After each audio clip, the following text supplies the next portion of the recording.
नारद जी ने बोले कि यू केवल यू ज्ञान को अपना पुत्र क्षण दे, ये क्षण केवल तेरे पुत्र ही ग्रहण कर सकते, और कोई कबस की बात नहीं है। अरे कई पुत्र क्षण मारे तो बस बन मा जाए तैसे बस तू कथा सुने। वेद व्यास भगवान ने बोली तय कने सुनो तो वैराग्य की मात्र नाना भागवती महीने शक्ति चुवल कि अवश्य तेरे पुत्र तुम तेरे पास मानो तो चिंता न करो। अब जो छा नारद ऋषि चली गए। अब बद्रिकाश्रम का पास में वन में जो छा सुखदेव जी समाधि में बैठे छे। वेद व्यास जी ने अपने 4 शिष्य बुलाया और तोषण जो छा श्लोक बताई।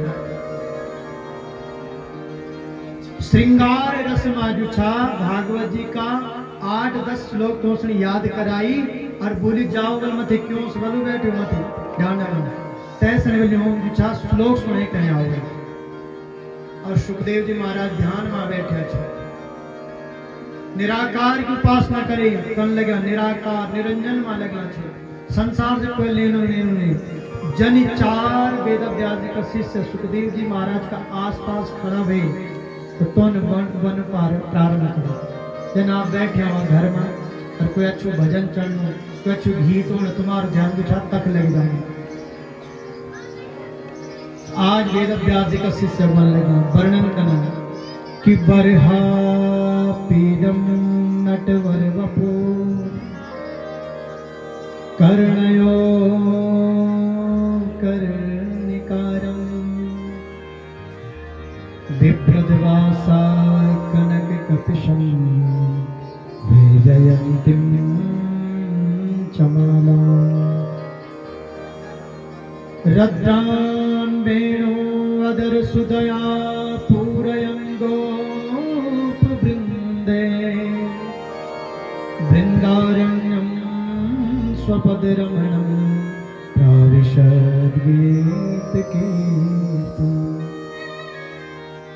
अब ये तो संस्कृत का ज्ञाता था सुखदेव जी महाराज समाधि में बैठे थोड़ी हिली डुली तो देखिए श्लोक को अर्थ तो लगाए कि वरहा पीडम नटवर वपु, कोई नट वेशधारी नृत्य करवाओ जय का सिर में मुकुट मणि लगी छे, जय का सिर में बहुत सुंदर मुकुट धारण कर्यो छे और मुकुट का बीच में एक कणिका पुष्प छे। कभी फूल जो छा कणिका पुष्प यखन यथे जाऊं और जय का विप्रद्वासा कनक कपिशम, जय का गला में बिछा बहुत सुंदर वैजयंती माला पड़ी छे। पीतांबर धारण कर्યું छे, सुंदर मुकुट छे, कणिका पुष्प लग्યું छे, गला में वैजयंती माला छे और जय का हाथ में के छे कि रद्रान वेणु अदर सुदया पूरयन् गोप वृंदे। रद्रान वेणु अदर सुदया, जय का मुख पर जो छा वेणु लगी, अदरों में जो छा वेणु लगी छे और जो अपना अदरों से अदर मतलब ओठों से वेणु बजने लगा।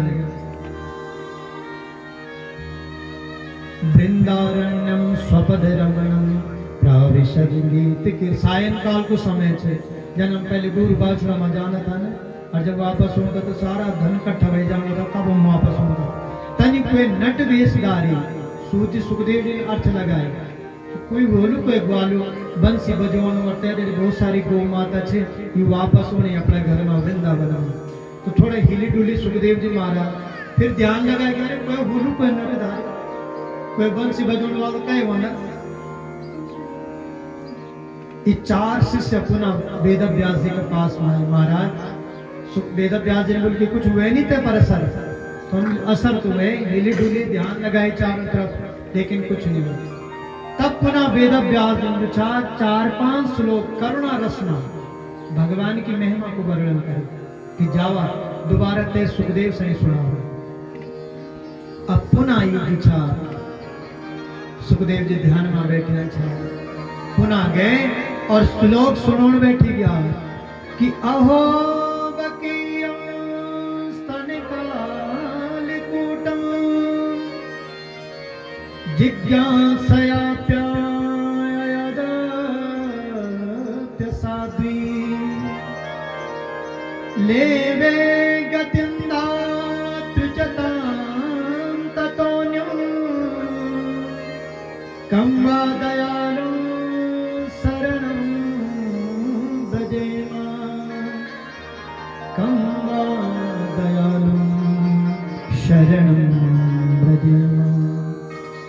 जब जो छा वेद व्यास जी का शिष्य पुनः श्लोक बोले अहो बकीयम स्तनिकाल पूतना थे ना पूतना।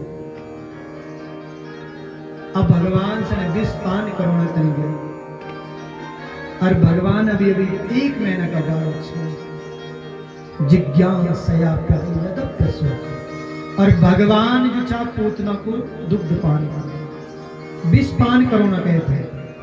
लेकिन भगवान देखा कत का दयालु छे कि लेवे गतिम दातृचतां ततोऽन्यं कं वा दयालु शरणं व्रजेम। भगवान ये का दयालु छे कि ती पूतना से तनी गति देना जो गति अपनी मां से देते हैं। पूतना से जो छा भगवान ये गति देना तीसरा से बैकुंठ गएगा और है गति कैसे देना यशोदा मैया छे। जबकि यशोदा मैया दूध माखन मिश्री इतनी सेवा करे कि भगवान ने बोले कि आए थी या माँ का रूप माँ चाहिए मैं इसने विष पिलोनी लेकिन मैं नहीं पर कृपा कर।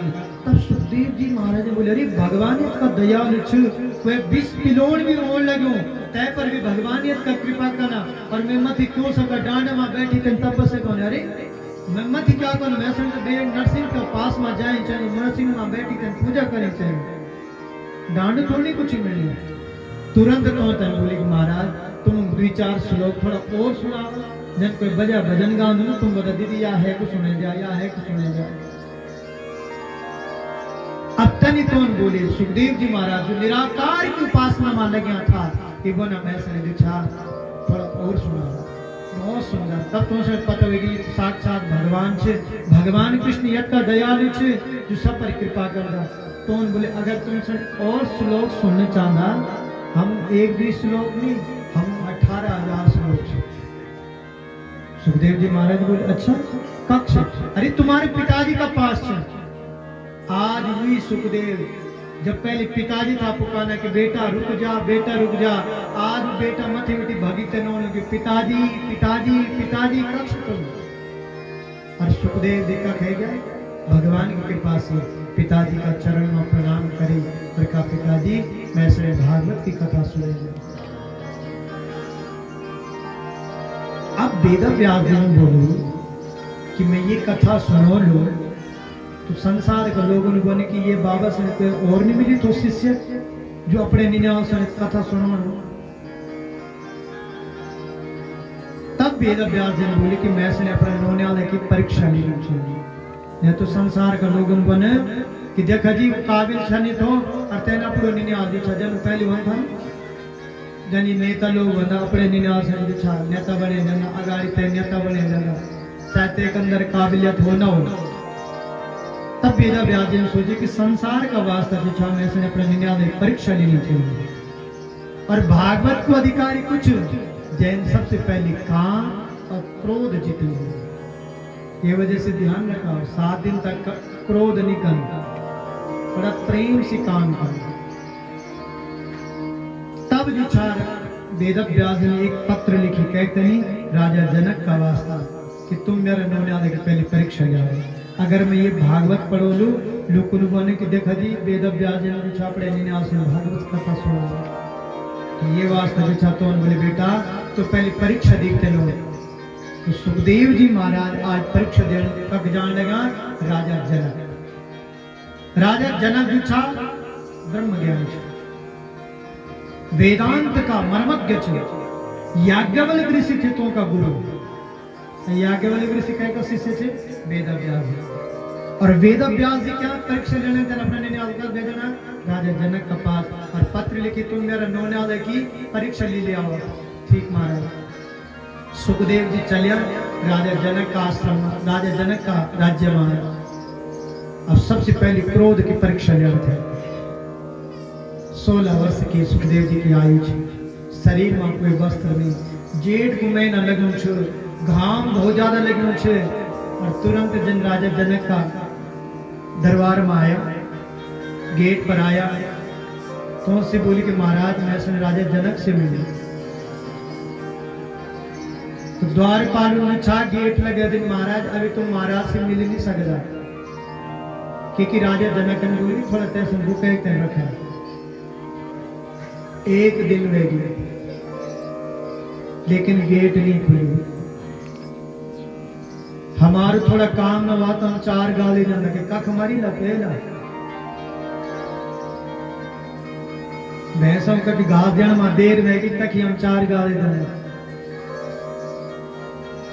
या हमारे कहीं फोन नहीं उठाई तक कि माम क्रोधित हो जाऊंगा।